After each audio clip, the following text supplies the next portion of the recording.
হাতে হাতা খুন্তি, ডাইনিং টেবিলে স্তূপ করা থালা বাসন, আর ওইদিকে পড়ার টেবিলে বইয়ের পাহাড়, সব মিলিয়ে এক নাবিশ্বাস উঠছে। মনে হচ্ছে ইবাদত করার একটু সময় নেই। মনে মনে ভাবছেন যদি একটু ফুরসত পেতাম তাহলে জায়নামাজে বসে তাসবিহ গুনতাম কিংবা 2 পৃষ্ঠা কোরআন পড়তাম, কিন্তু সে সময়টা তো আর হয়ে উঠছে না। প্রিয় বোন আমার, আজ আমি আপনার এই ধারণাটাই বদলে দেব। আপনি কি জানেন, একজন মুমিন নারী যদি চায় তবে তার জীবনের 24টি ঘন্টাই ইবাদতে পরিণত করতে পারে। আপনি যখন তরকারি কাটছেন তখন আপনার আমল নামায় নেকি লেখা হতে পারে। আপনি যখন কঠিন কোনো পরীক্ষার জন্য পড়ছেন তখন আপনার গুনাহ মাফ হতে পারে। ইসলাম আমাদের কেবল জায়নামাজে আটকে রাখেননি, বরং কর্মময় জীবনকে কিভাবে ইবাদত বানাতে হয় তার পথও দেখিয়েছেন।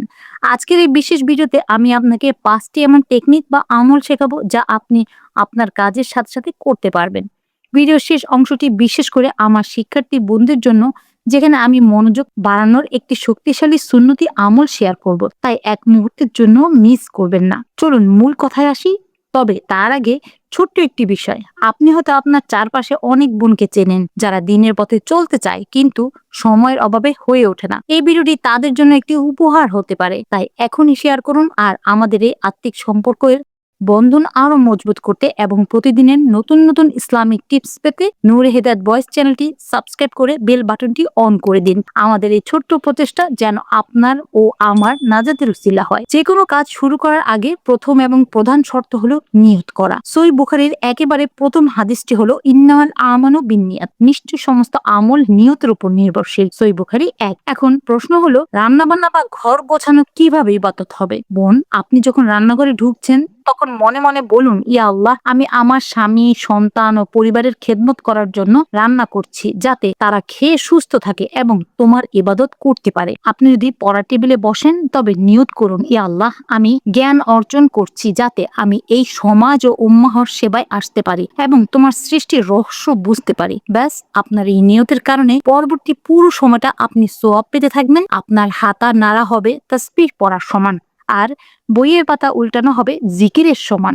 ঘরকন্যার কাজে আমরা অনেক সময় শারীরিকভাবে ক্লান্ত হয়ে পড়ি। এই ক্লান্তির মহা ঔষধ হলো তাসবিহে ফাতিমি। জান্নাতি রমণীদের নেত্রী মা ফাতিমা রাদিয়াল্লাহ যখন ঘরের কাজ করতে করতে হাতের চামড়ায় কড়া ফেলেছিলেন, তখন তিনি একজন দাস চেয়েছিলেন। রাসূলুল্লাহ সাল্লাল্লাহু আলাইহি সাল্লাম তাকে দাসের বদলে একটি অমূল্য উপহার দিলেন। তিনি বললেন, শোয়ার সময় মতান্তরে কাজের পর বা নামাজের পর তোমরা 33 বার সুবহানাল্লাহ, 33 বার আলহামদুলিল্লাহ এবং 34 বার আল্লাহু আকবার পাঠ করবে। এটি তোমাদের জন্য দাসের চেয়েও উত্তম। সহিহ বুখারী 5361। আমার অভিজ্ঞতায় দেখেছি, যখন খুব কাজ থাকে তখন অজু করে নিয়ে মনে মনে এই তাসবিহ পড়তে পড়তে কাজ করলে ক্লান্তি তো আসেই না, বরং কাজগুলো অনেক দ্রুত শেষ হয়ে যায়। আপনি কাপড় কাচ্ছেন, ঘর মুছছেন বা থালা বাসন পরিষ্কার করছেন, প্রতিটি মুহূর্তকে কাজে লাগান। ঠোঁটে এই জিকিরগুলো চালু রাখুন।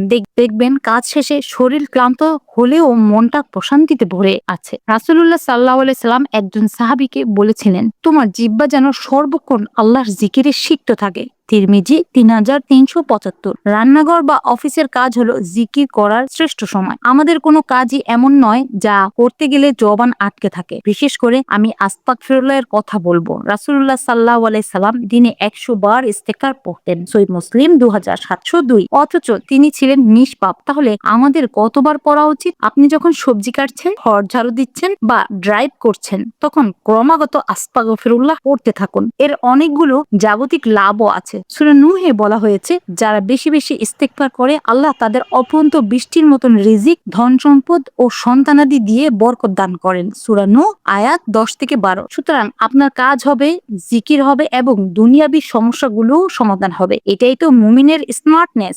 অনেকে বলেন, আপু, আমরা তো পড়ি বা ডেস্কে কাজ করি, আমাদের তো মনোযোগ দিতে হয়, আমরা কিভাবে জিকির করব? তাদের জন্য একটি কৌশল হলো টাইম ব্রেকার। আপনি যখন 25 মিনিট পড়াশোনা করলেন বা একটি ফাইল শেষ করলেন, এরপর 5 মিনিটের বিরতি নিন। এই 5 মিনিটে ফোনের বদলে চোখের সামনে কোরআনের একটি আয়াত রেখে তা নিয়ে ভাবুন, অথবা কেবল 10 বার সুবহানাল্লাহি ওয়া বিহামদিহি পড়ুন। আরেকটি গুরুত্বপূর্ণ কাজ হলো ক্লাসে বা অফিসে যাতায়াতের সময়টা। আমরা সাধারণত কান বা ফোনে গান বা অপ্রয়োজনীয় জিনিস শুনি। এর বদলে আপনি হেডফোনে সুন্দর কোনো তেলাওয়াত বা ইসলামিক লেকচার শুনতে পারেন। এতে আপনার চারপাশের নেতিবাচক পরিবেশ থেকে মন সরে এসে আল্লাহর দিকে মনোনিবেশ করবে। সূরা আরাফে আল্লাহ বলেন, আর যখন কোরআন পাঠ করা হয় তখন তোমরা তা মনোযোগ দিয়ে শোনো এবং নিশ্চুপ থাকো, যাতে তোমাদের উপর রহমত বর্ষিত হয়। সূরা আরাফ আয়াত 204। যাতায়াতের 20 থেকে 30 মিনিট যদি আপনি কোরআন শুনে কাটান, তবে সেই সময়টা আপনার ইবাদত হিসেবে গণ্য হবে। যেসব বোনদের ছোট বাচ্চা আছে তাদের অনেক রাত জাগতে হয়। বাচ্চা কান্নাকাটি করলে অনেকের বিরক্তি আসে। বোন আমার, আপনি যখন বাচ্চাকে ঘুম পাড়াচ্ছেন বা দুধ খাওয়াচ্ছেন, তখন তাকে কোলে নিয়ে দোয়া ইউনুস পড়ুন কিংবা উঁচু স্বরে আল্লাহর কাছে দোয়া করুন। আপনার কোলে থাকা অবস্থায় বাচ্চার কানে যদি আপনার তাসবিহ পড়ার শব্দ যায়, তবে সেই শিশুটি কেবল শান্তই হবে না, বরং তার রুহানিয়াত বা আত্মাদিক উন্নতিও ঘটবে। মাতৃত্বের এই কষ্ট কিন্তু আল্লাহর কাছে অত্যন্ত প্রিয়। আপনার প্রতিটি নির্ঘুম রাতকে ইবাদতে পরিণত করা শুধু আপনার সদিচ্ছার উপর নির্ভর করে। প্রিয় বোনেরা, সময় কারোর জন্য বসে থাকে না। আপনি আপনার দৈনন্দিন জীবনের রুটিন পরিবর্তন করতে পারবেন না, কিন্তু রুটিনের ভিতরে ইবাদতকে জায়গা দিতে অবশ্যই পারবেন। যারা সফল হয়েছে তারা অতিরিক্ত সময় পাননি, বরং সময়ের সঠিক ব্যবহার করেছেন। আমি চাই আপনি আজই আপনার কাজ শুরু করার আগে একটি ছোট্ট পরিবর্তন আনুন। এই ভিডিওটি দেখার পর আপনার যে কাজটা সামনে আসবে, সেটা আল্লাহর নামে এবং সহি নিয়তে শুরু করুন। আপনাদের মধ্যে যারা আজ থেকে এই টিপসগুলো কাজে লাগাবেন, তারা কমেন্টে লিখুন, আমি চেষ্টা করব ইনশাআল্লাহ। আপনাদের প্রতিটি মন্তব্য আমার পরবর্তী ভিডিওর জন্য অনেক বড় অনুপ্রেরণা। ভিডিওটি ভালো লাগলে লাইক দিতে ভুলবেন না। আর আমাদের পরবর্তী ভিডিওতে থাকবে সাফল্যের জন্য কিছু বিশেষ আমল, তাই সাবস্ক্রাইব করে সঙ্গে থাকুন। আজ এই পর্যন্ত। সবাই ভালো থাকুন, নিরাপদে থাকুন। আসসালামু আলাইকুম ওয়া রাহমাতুল্লাহি ওয়া বারাকাতুহু।